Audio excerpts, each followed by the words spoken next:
विधानसभा चुनाव 2025 की सरगर्मी के बीच कांग्रेस नेता और लोकसभा में विपक्ष के नेता राहुल गांधी की वोट अधिकार यात्रा सुर्खियों में बनी हुई है। नमस्कार, मैं रेणुका चौधरी और आप देख रहे हैं द इंडिया मूव्स। बिहार विधानसभा चुनाव से पहले बिहार में राजनीतिक हलचल तेज है और इसी बीच कांग्रेस नेता और लोकसभा में विपक्ष के नेता राहुल गांधी ने वोट अधिकार यात्रा की शुरुआत कर दी है। सासाराम से शुरू हुई 16 दिन की यात्रा का मुख्य उद्देश्य है चुनाव आयोग द्वारा किए जा रहे विशेष गहन पुनरीक्षण यानी SIR के खिलाफ आवाज उठाना और कथित तौर पर 65 लाख मतदाताओं के नाम वोटर लिस्ट से हटाए जाने के मुद्दे को जनता के बीच ले जाना है। लेकिन सवाल ये उठता है कि क्या राहुल गांधी की इस यात्रा रूपी रथ का पहिया कीचड़ से बाहर निकल पाएगा? क्या राहुल गांधी की वोट अधिकार यात्रा बिहार की सियासत का पासा पलट देगी या ये एक सिर्फ सियासी शोर बनकर रह जाएगी? क्या इस यात्रा में राष्ट्रीय जनता दल के CM फेस तेजस्वी यादव अर्जुन की भूमिका निभाएंगे या फिर राहुल गांधी की भूमिका सारथी भी होगी? राहुल की इस यात्रा से महागठबंधन बिहार में कितना मजबूत होगा? राहुल गांधी की ये यात्रा सासाराम से शुरू होकर बिहार के 25 जिलों से होकर गुजरेगी और 1 सितंबर को पटना के गांधी मैदान में एक विशाल रैली के साथ भी समाप्त होगी। राहुल गांधी ने विपक्ष पर निशाना साधा और कहा कि बीजेपी और चुनाव आयोग पूरे देश में लोकसभा और विधानसभा के चुनाव चोरी भी कर रहे हैं। अब ये SIR से बिहार का चुनाव चोरी करना चाहते हैं। बीजेपी और चुनाव आयोग जान ले, हम बिहार का चुनाव चोरी नहीं करने देंगे। देखिए वीडियो में राहुल गांधी ने क्या कुछ कहा। हर चुनाव में नरेंद्र मोदी जी बीजेपी जीतती है। जहां भी देखो चुनाव होता है ये जीतते हैं। महाराष्ट्र में सारे के सारे जो ओपिनियन पोल्स थे वो कह रहे थे कि इंडिया गठबंधन महाराष्ट्र में चुनाव जीतेगा। लोकसभा के समय हमारा गठबंधन महाराष्ट्र में चुनाव जीतता है। उसके 4 महीने बाद उसी महाराष्ट्र में बीजेपी का गठबंधन स्वीप करता है, चुनाव जीतता है। हमने थोड़ी सी इंक्वायरी की, पता लगा कि लोकसभा चुनाव के बाद इलेक्शन कमीशन ने महाराष्ट्र में जादू से 1 करोड़ नए वोटर पैदा कर दिए। लोकसभा में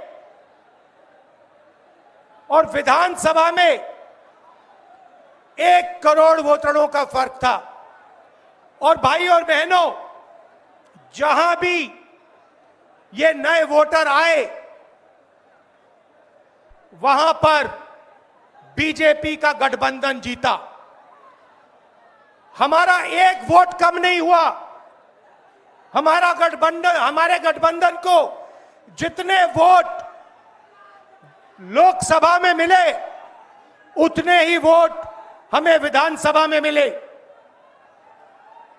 बीजेपी को सारे के सारे नए वोटरों के वोट मिले और वो चुनाव जीते।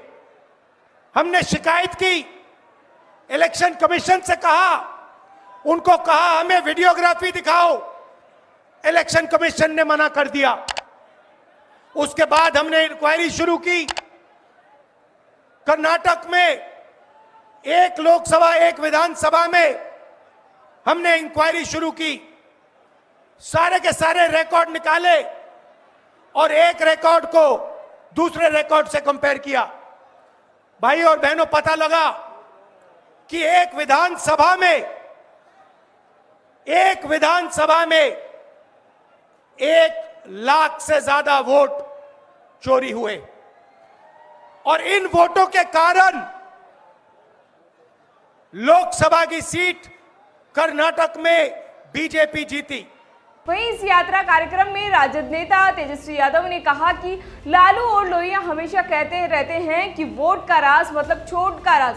भाजपा वाले जो काम खुद नहीं कर पा रहे हैं वो काम चुनाव आयोग से करवा रहे हैं, यानी वो आपस अपने अधिकार भी छीन रहे हैं। देखिए वीडियो में तेजस्वी ने क्या तंज कसा।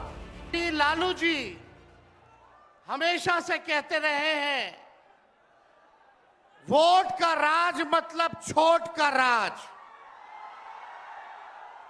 और हमारे संविधान ने, बाबा साहब अंबेडकर ने सबको ये समान अधिकार दिया, एक ताकत दी, वो है वोट देने की ताकत देने का काम किया।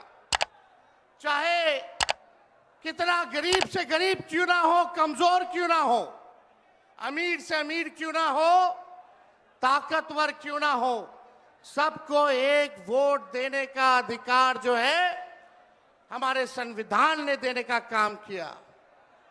लेकिन भाजपा के लोग जो काम खुद से नहीं करते हैं वो काम अब इलेक्शन कमीशन को आगे करके वो करवाने का काम कर रहे हैं, यानी आपसे आपका वोट देने का अधिकार छीन रहे हैं। कई जीवित लोगों का नाम काट दिया गया, बताया गया कि मृत हैं।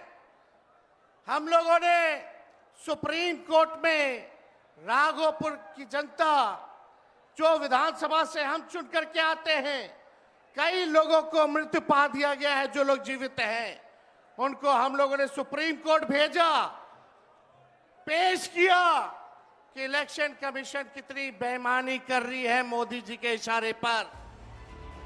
इसी बीच राजनीतिक जानकारों का मानना है कि अगर महागठबंधन इस मुद्दे को जनता तक प्रभावी ढंग से पहुंचा सकता है तो ये बीजेपी और एनडीए के लिए बड़ी चुनौती भी बन सकता है। लेकिन यदि ये यात्रा केवल भाषणों और नारों तक सीमित रह गई तो इसका असर सीमित ही रह जाएगा। राहुल गांधी की ये यात्रा बिहार की राजनीति में एक बड़ा बदलाव भी ला सकती है या फिर ये भी एक असफल प्रयोग भी बन सकती है। सब कुछ इस बात पर टिका है कि जनता इस आंदोलन को कितना अपनाती है और महागठबंधन इसे कितनी कुशलता से आगे बढ़ता है। फिलहाल इसी तरह की जानकारी के लिए बने रहिए हमारे साथ और देखते रहिए द इंडिया न्यूज़।